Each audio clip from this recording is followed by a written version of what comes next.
दोस्तों Chennai super Kings और RCB के बीच सांस रोक देने वाला मुकाबला खेला गया। जब चेन्नई सुपर किंग्स को 6 गेंदों में 15 रन की दरकार थी, धोनी और जडेजा बल्लेबाजी कर रहे थे, तब वहां पर क्या हुआ? आरसीबी ने किया चमत्कार या फिर चेन्नई सुपर किंग्स ने? आइए रोंगटे खड़े कर देने वाले इस मुकाबले की पूरी हाईलाइट का वीडियो हम आपको दिखाते हैं, लेकिन उससे पहले आप वीडियो को लाइक और चैनल को सब्सक्राइब करना बिल्कुल ना भूलिएगा। दोस्तों जिस मुकाबले का इंतजार बेसब्री से था, आखिरकार वो मुकाबला खेला गया। जी हाँ, हम बात कर रहे हैं चेन्नई सुपर किंग्स और रॉयल चैलेंजर्स बेंगलुरु के बीच खेला गया मुकाबला का। एक तरफ महेंद्र सिंह धोनी थे तो दूसरी तरफ थे विराट कोहली। मुकाबले में सिक्का उछला तो गिरा महेंद्र सिंह धोनी के पक्ष में। उन्होंने बिना समय गवाए तुरंत गेंदबाजी करने का फैसला किया। विराट कोहली और जेकब बेथल की नई जोड़ी मैदान में उतर चुकी थी आरसीबी के लिए ओपनिंग करने के लिए। जेकब बेथल और विराट कोहली इस मुकाबले में शुरुआत से ही खतरनाक मूड में लग रहे थे और दोनों ने ही वैसा स्टार्ट भी किया। दोस्तों खलील अहमद के पारी के पहले ही ओवर में बेथल ने 3 चौके के साथ अपनी बेहतरीन पारी की शुरुआत की और इसके बाद तो वो रुकने का नाम ही नहीं लिए। दूसरी तरफ विराट कोहली भी खतरनाक मूड में ही बल्लेबाजी कर रहे थे। इस मुकाबले में उन्होंने छक्कों में डील करना शुरू किया। दोस्तों पहले विकेट के लिए जेकब बेथल और विराट कोहली के बीच जबरदस्त पार्टनरशिप होती है। दोनों ही खिलाड़ियों ने पहले विकेट के लिए आपस में 97 रन जोड़े। चेन्नई सुपर किंग्स विकेट को तरस रहा था। चेन्नई को पहला विकेट पारी के 10वें ओवर में मिला। बेहतरीन बल्लेबाजी कर रहे जेकब बेथल को मतीसा पाथिराना ने डेवाल्ड ब्रेविस के हाथों कैच आउट कराकर पवेलियन का रास्ता दिखाया। बेथल ने जाने से पहले 33 गेंदों में 55 रन बनाए थे। अपनी पारी में 8 चौके 2 छक्के लगाए थे। दोस्तों दूसरी तरफ विराट कोहली अभी भी क्रीज पर मौजूद थे। बेंगलुरु के फैंस को यह लग रहा था कि विराट इस मुकाबले में शतक लगाएंगे, जिस तरीके से वो खतरनाक बल्लेबाजी कर रहे थे।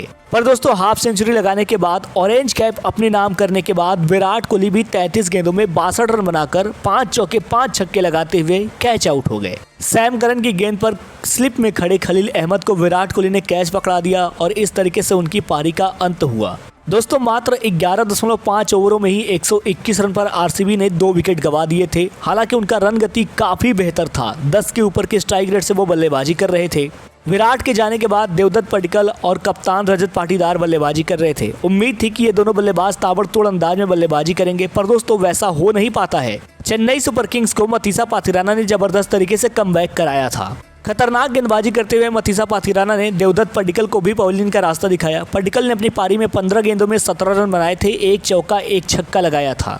दोस्तों देवदत्त पडिक्कल के आउट हो जाने के बाद रजत पाटीदार का भी विकेट गिरता है और जितेश शर्मा भी आउट हो जाते हैं। जो आरसीबी की टीम 144 रन पर अपने 2 विकेट गंवाकर खेल रही थी, उसी आरसीबी ने 157 रन पर अपने 5 विकेट गंवा दिए थे। 17.4 ओवर हो चुका था। दोस्तों 17.4 ओवर हो चुका था और आरसीबी ने केवल 157 रन बनाए थे। ऐसा लग रहा था वो 170 से 180 का स्कोर खड़ा कर पाएंगे, जिस तरीके से उनकी पारी चल रही थी। पर इसके बाद आता है रोमारियो सेफर्ड का ऐसा तूफान, जिसमें सीएसके के गेंदबाज उड़ते नजर आए, जिसमें खलील अहमद के गेंदबाजी की धज्जियां उड़ा दी गई। जी हां दोस्तों, पारी के 18वें ओवर में गेंदबाजी करने आते हैं खलील अहमद और वो हत्थे चढ़ जाते हैं रोमारियो सेफर्ड के। आपको बता दें सेफर्ड ने इस ओवर में आतंक मचाते हुए कुल 33 रन ठोके। जी हाँ, सही सुना आपने, कुल 33 रन।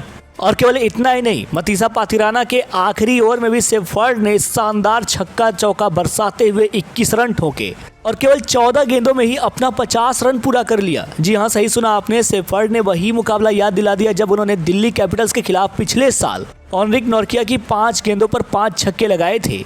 सेफर्ड ने अपनी पारी में 4 चौके और 6 खतरनाक छक्के लगाए थे। उन्होंने 378.57 की स्ट्राइक रेट से बल्लेबाजी की और 20 ओवरों की समाप्ति के बाद आरसीबी का स्कोर 213 रनों के पार पहुंचा दिया 5 विकेट के नुकसान पर। बात करें चेन्नई सुपर किंग्स के गेंदबाजों की, तो दोस्तों चेन्नई सुपर किंग्स के लिए सबसे किफायती गेंदबाजी कर रहे थे नूर अहमद, जिन्होंने 4 ओवर में 26 रन देकर 1 विकेट लिया। सैम करन ने भी 3 ओवर में 34 रन देकर 1 विकेट लिया। मतीसा पाथिराना सबसे सफल गेंदबाज रहे, जिन्होंने 4 ओवर में 36 रन देकर 3 विकेट्स लिए। सबसे महंगे रहे खलील अहमद, उन्होंने 3 ओवर में 65 रन लुटाए 21.70 की इकोनॉमी के साथ। अब दोस्तों चेन्नई सुपर किंग्स को इस मुकाबले को जीतने के लिए 214 रन बनाने थे। ऐसे में जरूरत थी कि उनके ओपनर बल्लेबाज तूफानी बल्लेबाजी करे और हमें वैसा ही कुछ नजारा देखने को मिला। आयुष मात्रे और शेख रशीद ने आरसीबी के खेमे में आतंक मचाना शुरू किया और इसकी शुरुआत होती है पारी के तीसरे ओवर के आखिरी 2 गेंदों से। पहले तो शेख रशीद ने चौका लगाया, उसके बाद छक्का लगाया और सीएसके की गाड़ी को मोमेंटम प्रदान किया, जहां पर धीमी बल्लेबाजी कर रहे थे ये दोनों बल्लेबाज। फिर दोस्तों भुवनेश्वर कुमार पारी के चौथे ओवर में गेंदबाजी करने के लिए आते हैं। भुवी ने सोचा भी नहीं होगा कि एक 17 साल का लड़का उनकी गेंदों को इस तरीके से तहस नहस करके रख देगा।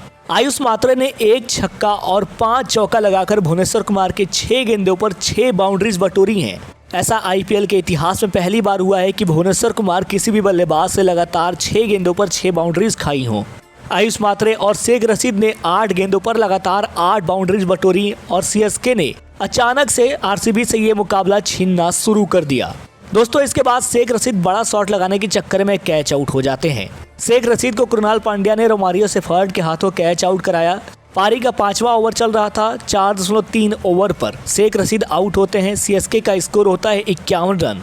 दोस्तों इसके बाद सैम करन बल्लेबाजी करने आते हैं, जो पिछले मुकाबले में ताबड़तोड़ अंदाज में बल्लेबाजी करते हुए हमें दिखे थे। 80 से ज्यादा रन बनाए थे सैम करन उस मुकाबले में। इस मुकाबले में करन आते हैं, 1 चौका लगाते हैं, लेकिन दोस्तों लुंगी एंगिडी की गेंद पर वो कैच आउट हो जाते हैं। जितेश शर्मा ने उनका शानदार कैच पकड़ा विकेट के पीछे। जो चेन्नई सुपर किंग्स की गाड़ी रफ्तार की तरफ भाग रही थी, वही चेन्नई सुपर किंग्स ने 5.4 ओवरों में ही 58 रन पर अपने 2 विकेट गंवा दिए थे। ऐसा लगने लगा था कि फिर से चेन्नई सुपर किंग्स वही कहानी दोहराएगी जो लगातार अब तक दोहराती आ रही है। सीएसके के बल्लेबाज एक बार फिर से फेल होते हुए दिखाई दे रहे थे, पर दोस्तों इस बार मामला अलग था। सबको लग रहा था कि महेंद्र सिंह धोनी इस मुकाबले में ताबड़तोड़ अंदाज में बल्लेबाजी करने वाले डेवाल्ड ब्रेविस को बल्लेबाजी करने के लिए भेजेंगे। धोनी ने भरोसा दिखाया अपने सबसे भरोसेमंद खिलाड़ी रविंद्र जडेजा पर। जड्डू आते हैं और उनके साथ आयुष मात्रे खतरनाक अंदाज में बल्लेबाजी करना शुरू कर देते हैं। दोस्तों रविंद्र जडेजा और आयुष मात्रे के बीच 57 गेंदों में 104 रन की पार्टनरशिप होती है। इन दोनों ही खिलाड़ियों ने चेन्नई सुपर किंग्स का स्कोर 2 विकेट के नुकसान पर 162 रन पहुंचा दिया, जहां पर सीएसके ने केवल 52 रन पर अपना दूसरा विकेट गंवाया था। अब तक आयुष मात्रे ने 45 गेंदों में ही 91 रन ठोक दिए थे। अपनी पारी में 9 चौके 5 छक्के लगाए थे। 202.22 की स्ट्राइक रेट से बल्लेबाजी कर रहे थे। दूसरी ओर जड्डू ने भी 29 गेंदों में अपना 50 रन पूरा कर लिया था। 30 गेंदों में 52 रन बनाकर खेल रहे थे। 6 चौका 1 छक्का लगाया था। तो 214 रनों के लक्ष्य का पीछा करते हुए चेन्नई सुपर किंग्स ने 15.1 ओवरों में 162 रन बना लिए थे 2 विकेट के नुकसान पर। चेन्नई को जीतने के लिए 29 गेंदों में 52 रन की दरकार थी।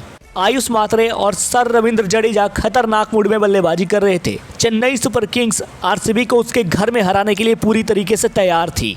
जडेजा ने अपनी पारी में 6 चौके 1 छक्के लगाए थे और दोस्तों ये रन चेज ऑन था। दोस्तों इसके बाद शानदार अंदाज में बल्लेबाजी कर रहे आयुष मात्रे 48 गेंदों में 94 रन बनाकर आउट हो जाते हैं। 9 चौके 5 छक्के लगाते हैं।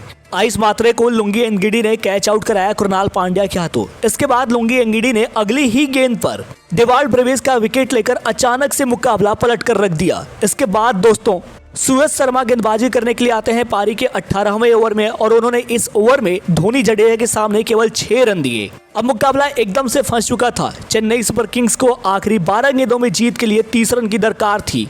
भुवनेश्वर कुमार आते हैं और पहली ही गेंद पर उन्होंने लगभग रविंद्र जडेजा को आउट ही करा दिया था, लेकिन जडेजा बच जाते हैं क्योंकि विराट कोहली ने बाउंड्री पर एक आसान सा कैच छोड़ दिया जडेजा का।